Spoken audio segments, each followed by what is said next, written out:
Section 680.26e, while specifically mentioning swimming pools, also includes language that can apply to other water-filled structures, including self-contained hot tubs. The National Electrical Code defines a swimming pool as any structure intended for swimming, wading, or other water recreation having a depth of 24 inches or 610 millimeters or more. While hot tubs are typically not more than 24 inches deep, they still meet the definition of a water-filled structure. The National Electrical Code does not provide specific guidance for installing an equipotential bonding grid for a self-contained hot tub on an above-grade concrete deck. However, the principles of 680.26c can still be applied. The bonding grid should provide a conductive path between all metal surfaces that may come into contact with water, including the hot tub, deck frame, and any metal piping or railings. The bonding grid should connect all metal components to a common ground point, ensuring that they are at the same electrical potential and minimizing the risk of electric shock. The bonding grid should be designed to prevent voltage gradients within the water. This is especially important in above-grade installations, where water can flow over the edges of the deck. When installing an equipotential bonding grid for a hot tub on an above-grade concrete deck, it is important to consider the following. Firstly, ensure that the bonding grid is properly bonded to the steel frame of the deck. Secondly, install the bonding grid in a way that prevents water from flowing over the grid and creating a voltage gradient. Thirdly, the bonding grid must be connected to a proper grounding electrode system. While 680.26c does not specifically address self-contained hot tubs on above-grade concrete decks, the principles of the section can still be applied. By creating a conductive path, equalizing potential, and protecting against voltage gradients, an equipotential bonding grid can help ensure the electrical safety of these installations. The purpose of equipotential bonding is to minimize voltage differences in and around a hot tub or spa, thereby reducing the risk of electric shock. This is achieved by connecting whole metallic parts that could become energized to a common bonding grid.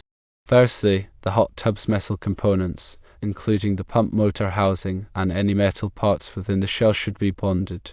Secondly, any metal parts of the structure within a certain distance of the hot tub should be bonded. This includes metal fences, metal door or window frames, and metal piping.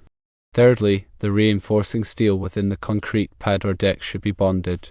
Fourthly, any electrical equipment associated with the hot tub, such as lights or heaters, should be properly grounded. The bonding conductor is typically a solid copper wire, and it should be sized according to the electrical code requirements. All connections should be made using approved connectors and methods to ensure a reliable and low-resistance connection. For above-grade installations, the bonding grid may need to be extended to include any metal parts of the deck or support structure.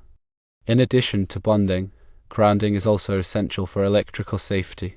Grounding provides a path for fault current to flow back to the source, tripping a circuit breaker or ground fault circuit interrupter, GFCI, and de-energizing the circuit. The hot tub's electrical circuit should be protected by a GFCI, which is designed to detect small imbalances in current and quickly interrupt the circuit, preventing an electric shock. The grounding electrode system should be properly installed and connected to the building's main grounding electrode. Regular inspections and maintenance of the bonding and grounding system are crucial to ensure its effectiveness. Check for any loose connections, corrosion, or damage to the wiring or equipment. Test the GFCI regularly to verify that it is functioning properly. If any issues are found, they should be addressed immediately by a qualified electrician. When working with electrical systems, always follow safe work practices. Firstly, disconnect the power before working on any electrical components. Secondly, use appropriate personal protective equipment, PPE, such as insulated gloves and safety glasses. Thirdly, test all circuits to ensure that they are de-energized before touching any wires or terminals. Finally, if you are not comfortable working with electricity, hire a qualified electrician to perform the work. Local codes and regulations may vary, so it is important to consult with your local building department or electrical inspector to ensure compliance with all applicable requirements. This may include specific requirements for bonding, grounding, and GFCI protection. Understanding and implementing proper equipotential bonding and grounding techniques is essential for ensuring the electrical safety of hot tub installations. By following the guidelines outlined in the National Electrical Code and consulting with qualified professionals, you can minimize the risk of electric shock and create a safe and enjoyable environment. It is critical to consult with a qualified electrician or electrical inspector to ensure compliance with all applicable codes and regulations. These professionals can provide guidance in the proper installation and maintenance of equipotential bonding and grounding systems. Ignoring or improperly implementing these safety measures can have serious consequences.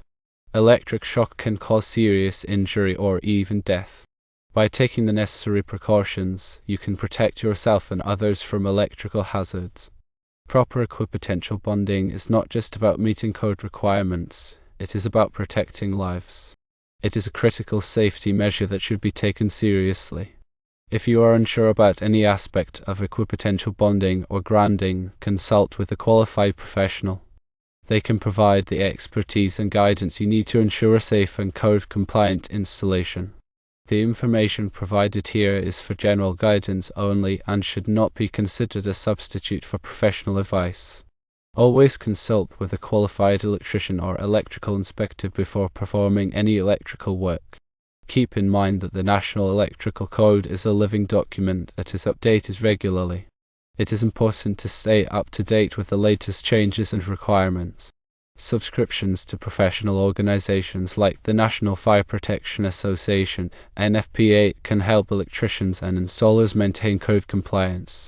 Section 680.2060 focuses on equipotential bonding, and while it's directly aimed at swimming pools, its principles extend to other water features, including self-contained hot tubs, particularly those installed on above-grade concrete decks.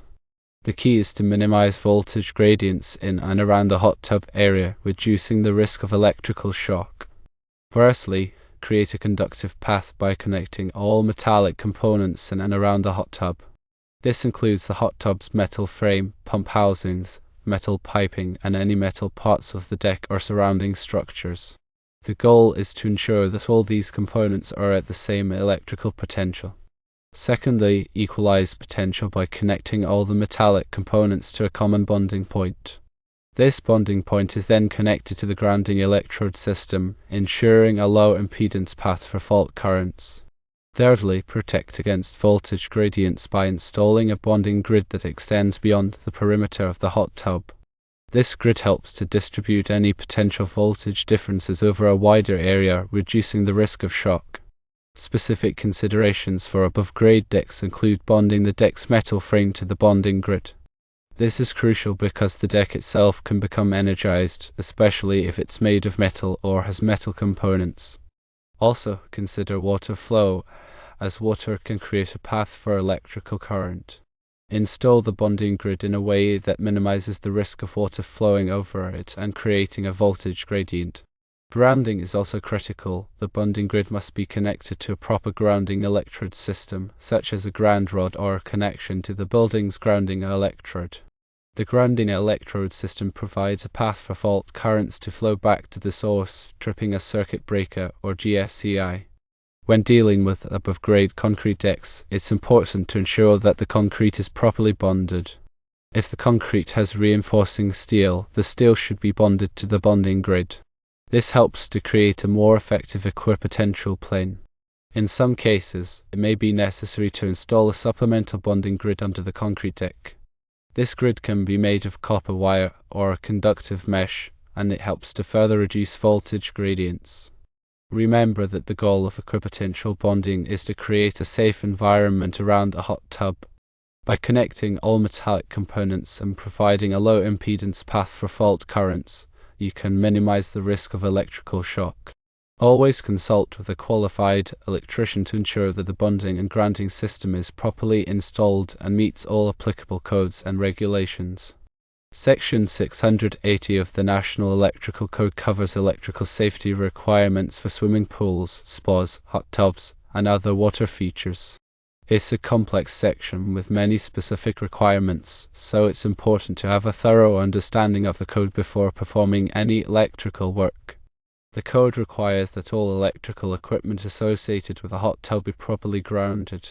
This includes the pump motor, heater, and any lights or other electrical devices.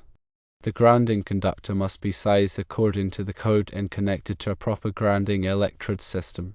In addition to grounding, the code also requires equipotential bonding of all metallic components in and around a hot tub. This includes the hot tub's metal frame, pump housings, metal piping, and any metal parts of the deck or surrounding structures. The bonding conductor must be sized according to the code and connected to a common bonding point. The bonding point is then connected to the grounding electrode system. The code also requires that all electrical circuits associated with a hot tub be protected by a GFCI. The GFCI is designed to detect small imbalances in current and quickly interrupt the circuit, preventing electric shock.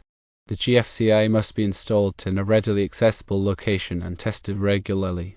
The code also specifies minimum clearances for electrical equipment around a hot tub. This includes clearances from overhead power lines, underground wiring, and other electrical equipment. It's important to maintain these clearances to prevent electrical hazards. The code also addresses the use of underwater lighting in hot tubs. Underwater lighting must be listed for the purpose and installed according to the manufacturer's instructions. The lighting must be supplied by a low-voltage transformer that is located outside the hot tub area. The code also covers the installation of electrical wiring in and around a hot tub. Wiring must be installed in conduit or other approved raceway. The wiring must be sized according to the code and protected from physical damage. When working with electrical systems around a hot tub, it's important to follow all safety precautions. Firstly, disconnect the power before working on any electrical components. Secondly, use appropriate personal protective equipment, PPE, such as insulated gloves and safety glasses. Thirdly, test all circuits to ensure that they are de-energized before touching any wires or terminals. If you're not comfortable working with electricity, hire a qualified electrician to perform the work. The National Electrical Code is a complex document, and it's important to have a thorough understanding of the code before performing any electrical work around a hot tub. Always consult with a qualified electrician to ensure that the electrical system is properly installed and meets all applicable codes and regulations. Remember that electrical safety is paramount. By following the code and taking the necessary precautions, you can minimize the risk of electrical shock and create a safe and enjoyable environment around your hot tub.